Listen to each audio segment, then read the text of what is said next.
Hello viewers, নমস্কার, আদাব। আমার চ্যানেলে সবাইকে স্বাগতম। আজকে আমি আপনাদের সাথে শেয়ার করব মালাই কেক রেসিপি। আশা করি রেসিপিটা আপনাদের অনেক ভালো লাগবে। আর এই মজাদার ডেজার্টটা অল্প সময়ে অল্প উপকরণেই কিন্তু ঝটপট তৈরি করা যায়। চলুন তাহলে কথা না বাড়িয়ে শুরু করা যাক।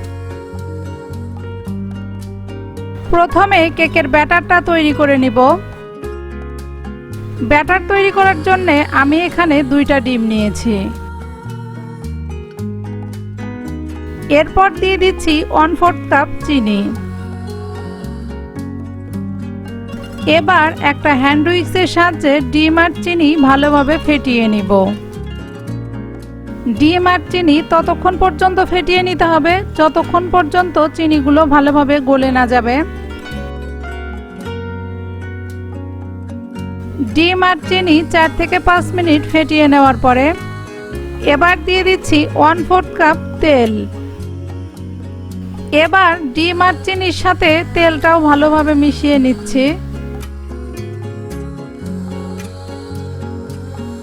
তেল মেশানো হয়ে গেছে। এবারে দিচ্ছি 1/2 কাপ ময়দা, 1 চা চামচ বেকিং পাউডার।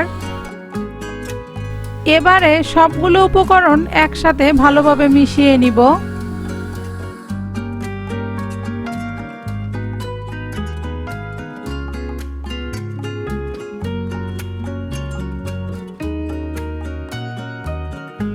সব শেষে দিয়ে দিচ্ছি 1 চা চামচ ভ্যানিলা এসেন্স। ভ্যানিলা এসেন্স দিয়ে আবারও সবগুলো উপকরণ ভালোভাবে মিশিয়ে নিব। এমনভাবে মিশাতে হবে যেন ভিতরে কোনো লাম্পস না থাকে। কেকের জন্য ব্যাটারটা একদম তৈরি হয়ে গিয়েছে।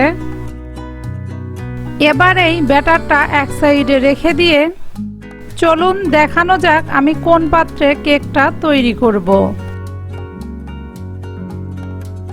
আজকে আমি এই কেকটা ফ্রাই প্যানে তৈরি করব।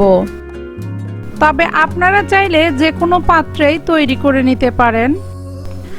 ফ্রাই প্যানের মধ্যে দেওয়ার জন্য আপনার কাছে যদি বেকিং পেপার না থাকে সেক্ষেত্রে আমার মতো এইরকম কাগজ কেটেও দিতে পারেন। এবার ফ্রাই প্যানে 1 চা চামচ তেল দিয়ে দিচ্ছি। তেল হাত দিয়ে এইভাবে ফ্রাই প্যানের চারপাশে মিশিয়ে দিতে হবে। এভাবে তেল মিশিয়ে দিলে কেকটা উঠানোর সময় খুব সহজেই উঠে আসে আর ভেঙে যাওয়ার সম্ভাবনাও থাকে না। এবার কাগজটা বসিয়ে দিয়ে কেকের ব্যাটারটা ঢেলে দিব।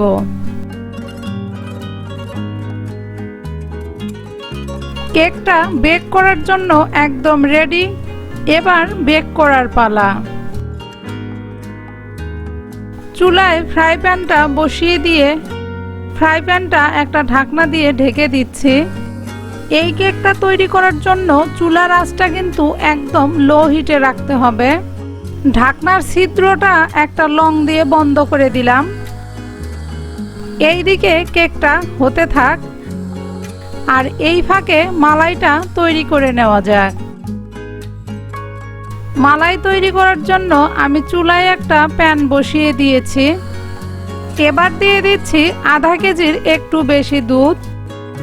আজকে আমি 1/2 কেজির একটু বেশি দুধ দিয়ে মালাইটা তৈরি করে নিব। তবে কেকের সাইজ যদি বড় হয় সেক্ষেত্রে কিন্তু মালাইটাও বেশি লাগবে। এবার দুধটা ভালোভাবে জাল করে নিব। পারফেক্ট মালাই তৈরি করতে চাইলে কিন্তু ফুল ক্রিম মিল্ক নিতে হবে।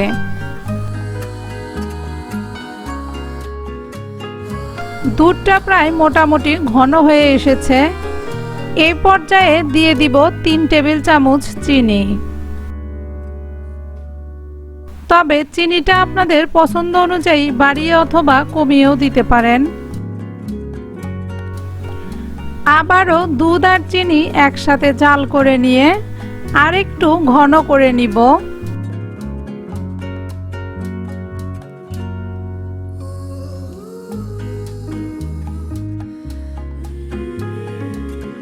মালাইয়ের স্বাদটা আরেকটু বাড়ানোর জন্য এখানে 2 টেবিল চামচ গুঁড়া দুধও দিয়ে দিচ্ছি। গুঁড়া দুধ দিয়ে আবারও 2 থেকে 3 মিনিট জাল করে নিব। 2 থেকে 3 মিনিট জাল করে নেওয়ার পরে দুধটা অনেকটাই ঘন হয়ে এসেছে।